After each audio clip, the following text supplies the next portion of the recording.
All right, let's take a look at section 7.7, which is about the base e and natural logarithms. So the first thing is, what is e?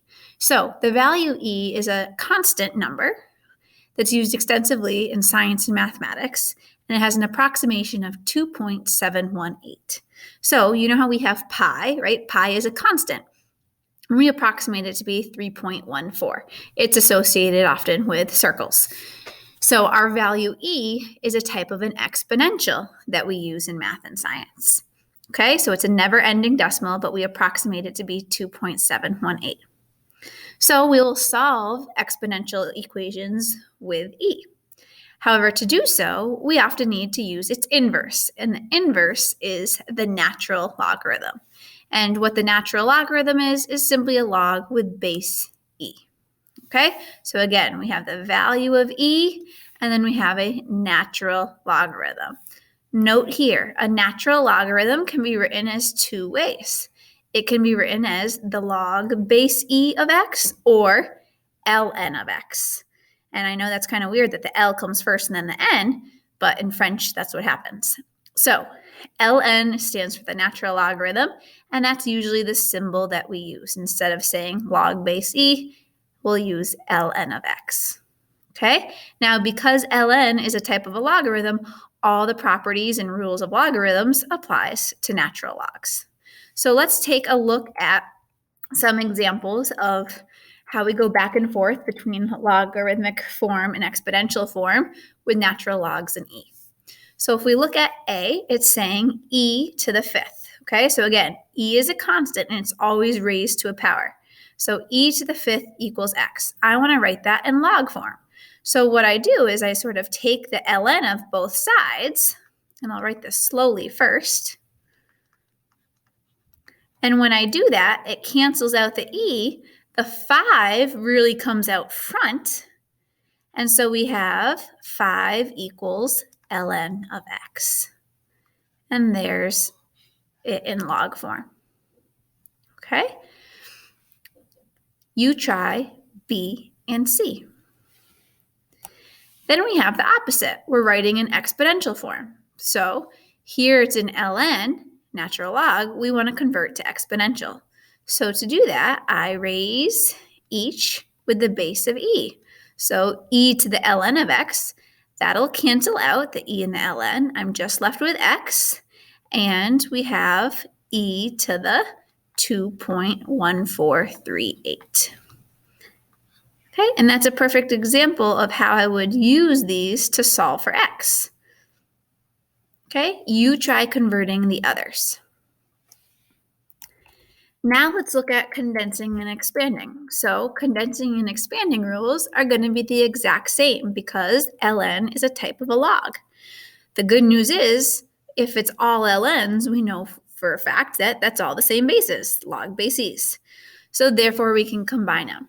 So in this case, our first one is pretty much combined already. It's saying ln of 2x, already combined with addition, with multiplication.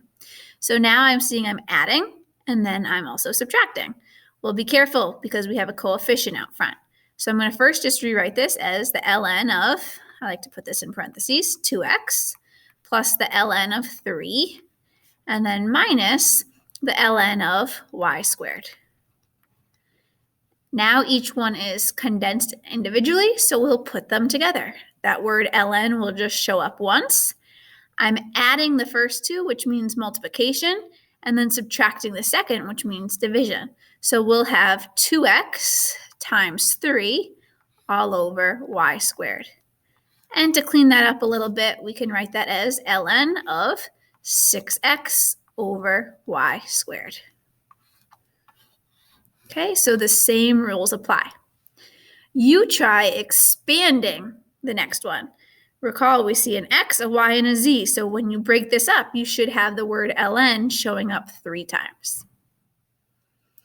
Okay, now that you've done those, let's actually solve. And you will need to use your calculator for these. We can get down to the exact answer, but then when you approximate it, make sure to use your calculator. Watch out for any extraneous solutions, aka when you have ln problems, because those are logs. If it's an E problem, that's exponential, and exponents can be whatever we want. So let's look at A. The first thing we need to do is to sort of isolate that logarithm. So I'm going to subtract 4. I now have the ln of x plus 2 equals negative 6. Well, how do I undo ln's? We use e. So I convert with e's.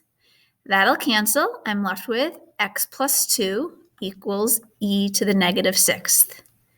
I'm not going to type anything into my calculator yet. I'm still going to isolate that variable. So to do so, I'll subtract 2. So I get ex equals e to the negative 6th, all minus 2. Notice I'm not subtracting negative 6 and 2. Negative 6 is an exponent. So here is my exact answer. And now I'll plug that into the calculator to find my approximation. So on that calculator, you simply use the E button, and you'll find often that that'll be by the ln button, and you may have to use that second button, the shift button. So I'll hit and on my calculator, the blue button and then ln, and you'll see something pop up that says e to the, and then a parenthesis. So if you did that, you know you did it right. So I'm going to hit e to the negative 6, make sure a negative, not a minus sign. Close the parenthesis and then subtract 2. Make sure your subtracting 2 is not in the power. And when I do that, I get approximately negative 1.9975. So let's double check that that would work. If I plug in that negative into my ln, it'll just barely work, but it does work because negative 1.9975 plus 2 would give me a positive answer. So I'm going to circle this whole thing so you're clear to see what the exact answer is and then what that approximation is. Okay? Remember, if you're having any calculator issues, you can at least do the majority of the work to get to the exact answer, and then I can help you with any calculator issues later. Okay, let's look at B. So B is an exponential. So to undo this exponential with E, we're going to take the ln. So I'm going to take the ln of both sides. Okay, remember when we have ln is a logarithm. So when we have a logarithm like that, the power really comes out front as a coefficient. So that's why we can sort of have it disappear as a power. So we're canceling. We're left with x plus 1 equals ln of 5.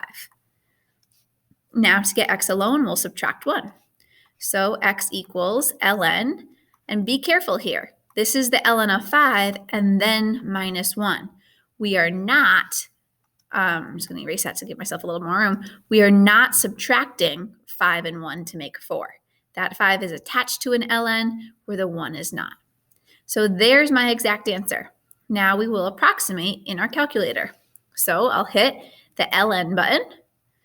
It opens a parenthesis, so I put my 5, make sure to close that parenthesis before I then subtract 1. And to 4 decimal places, I get 0.6094. Okay, and I can double check my work to make sure it's good, but I don't need to check the domain because our x is an exponent, which can be a positive, a negative, a fraction. It doesn't matter. Okay. I'm going to do, let's see, maybe 2 more with you, okay? Why don't I jump down to F? So F is an inequality, but I'm not going to let that worry me at all, right? I'm simply going to, since it's an exponential, I'm going to take the ln of both sides.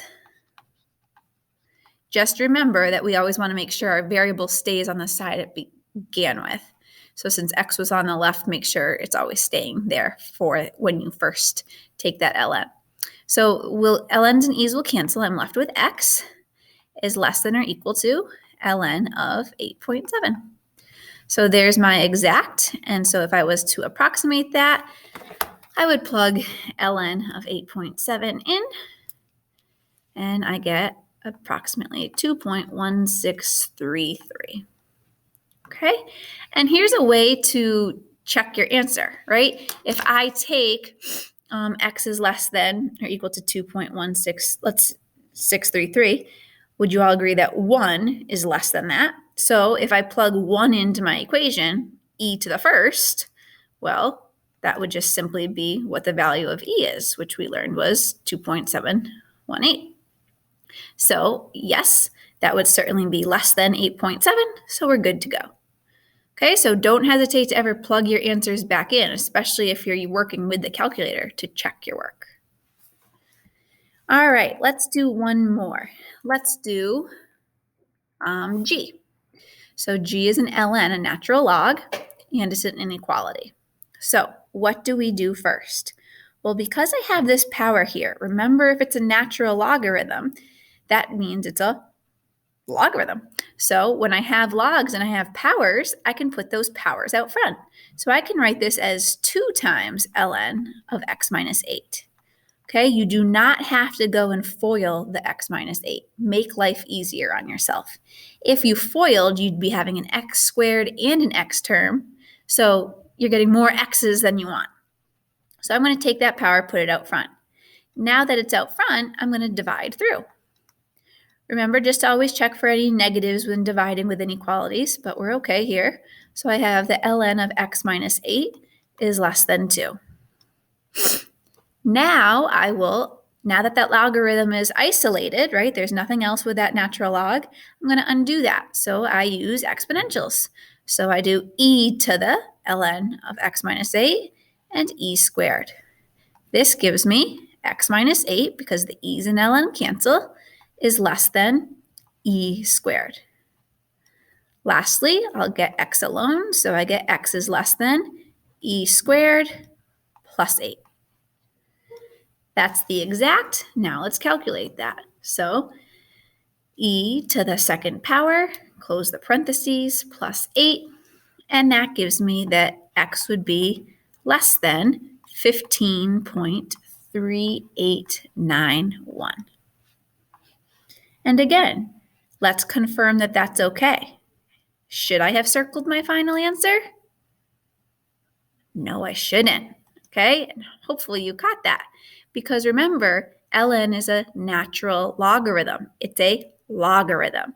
We cannot have negatives. So yes, in terms of solving, I get x is less than 15.3891, but I also have to watch my domain.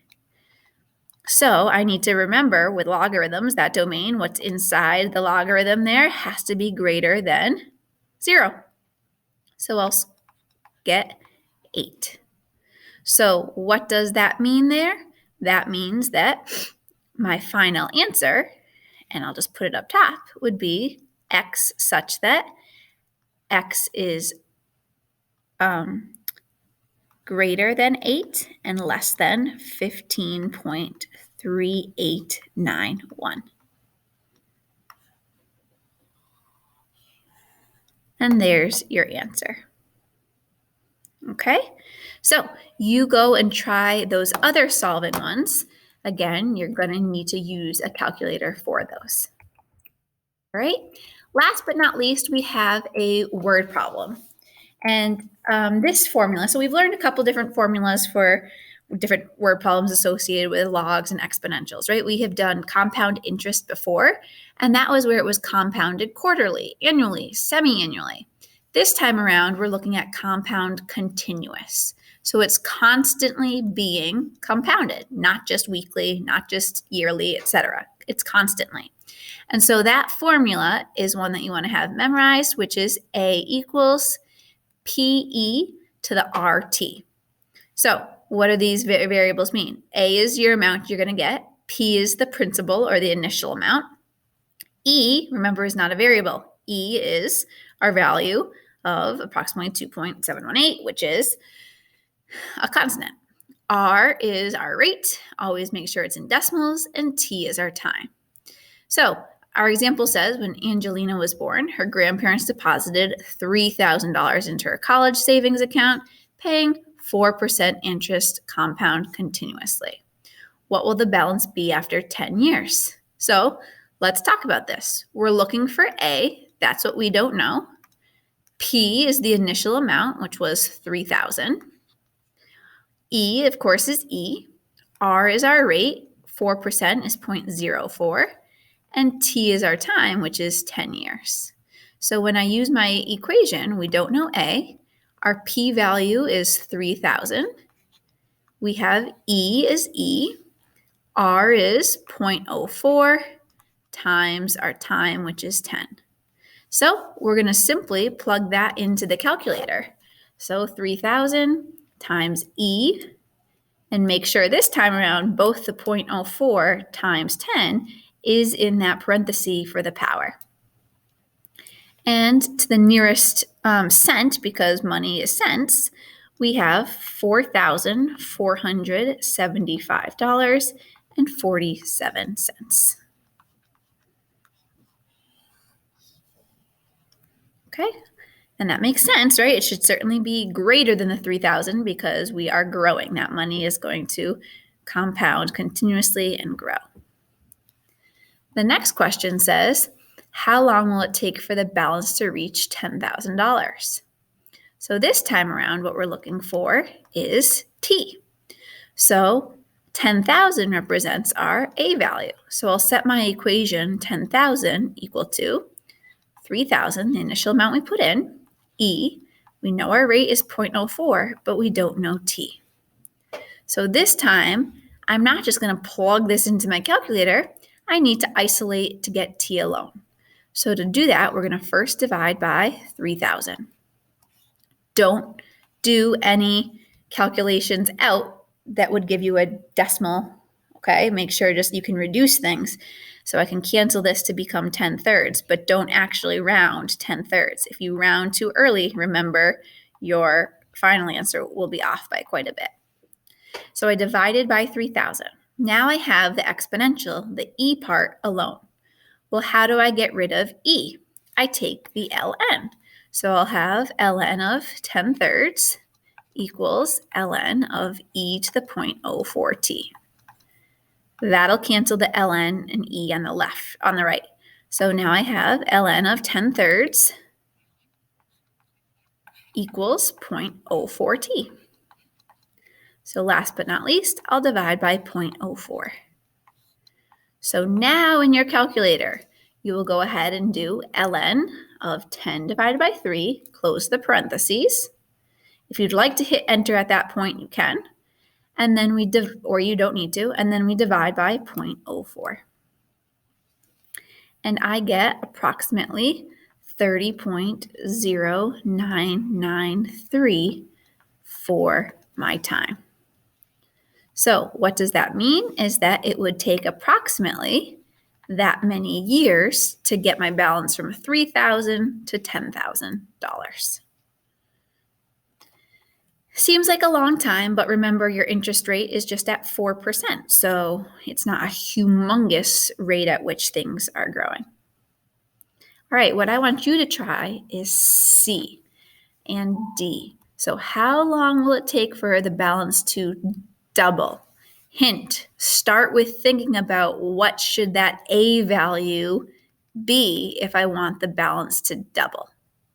Okay, so you want to know what A is, and then T, we don't know. So that's my hint to you. And then go ahead and do D.